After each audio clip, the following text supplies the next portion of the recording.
Assalamualaikum warahmatullahi wabarakatuh. Perkenalkan, nama saya Isni Mai Thohiroh dengan NPM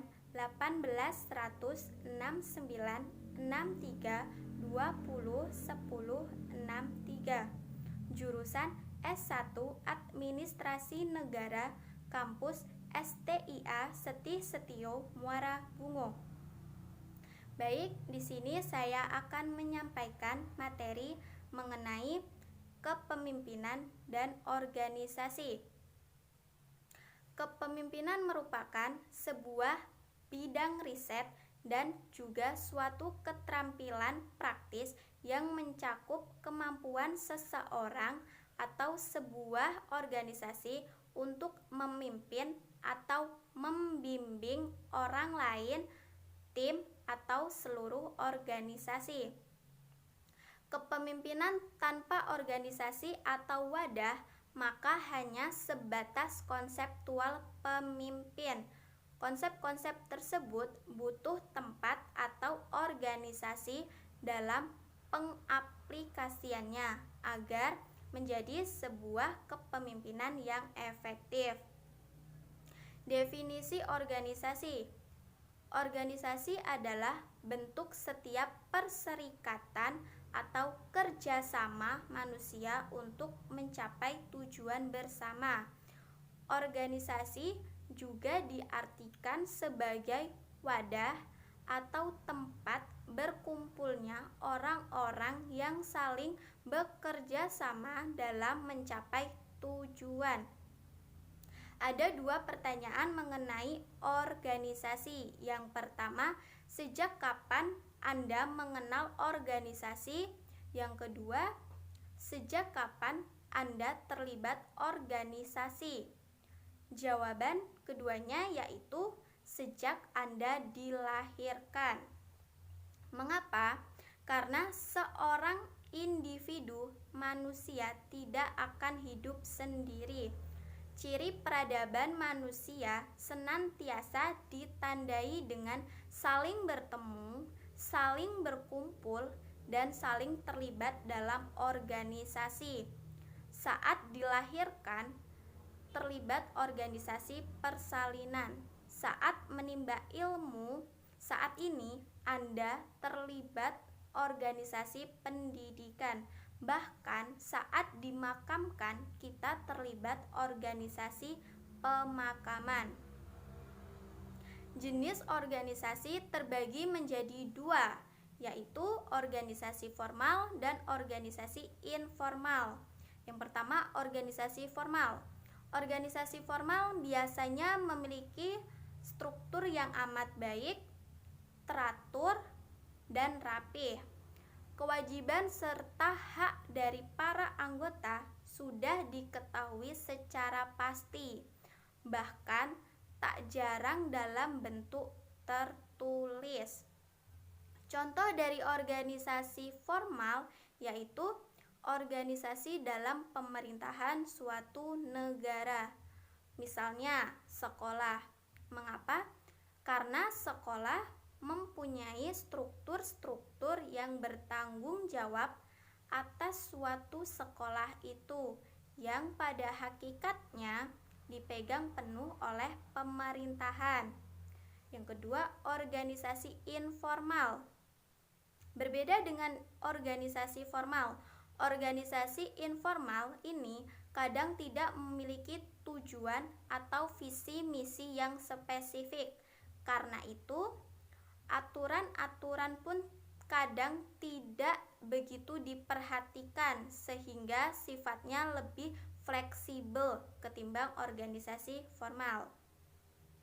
Contoh organisasi informal yaitu organisasi yang berkaitan langsung dengan hobi sejenis. Misalnya, camping bersama teman-teman, arisan, dan pengajian. Berikutnya, kepemimpinan dalam organisasi.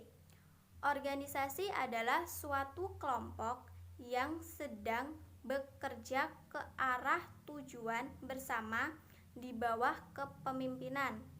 menurut Davis tahun 1951. Kepemimpinan dalam organisasi adalah sebuah proses di mana seorang pemimpin memengaruhi dan memberikan contoh kepada pengikutnya dalam upaya mencapai tujuan organisasi. Ada beberapa sikap kepemimpinan dalam organisasi yang perlu diterapkan oleh seorang pemimpin, di antaranya 1. Menjalin kedekatan dengan anak buah. Maksudnya, apabila seorang pemimpin adanya kedekatan dengan bawahan, maka bawahan akan percaya dan mau mengikuti arahan atasannya tersebut. Yang kedua, memberikan semangat dan motivasi. Maksudnya, kepemimpinan dalam organisasi bukan pangkat dalam organisasi. Karena motivasi itu kepemimpinan bagaimana ia menjadi seorang pemimpin dapat memberikan semangat dan motivasi kepada karyawannya. Bahkan untuk hal kecil dari bawahan kerjaan. 3. Memberikan kepercayaan dan tanggung jawab. Maksudnya, kepemimpinan dalam organisasi yaitu tentang kepercayaan.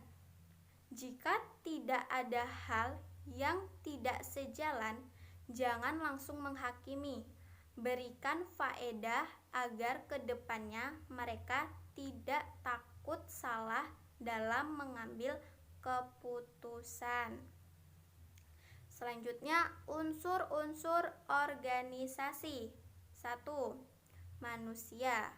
Artinya, organisasi baru ada jika ada unsur manusia yang bekerja sama.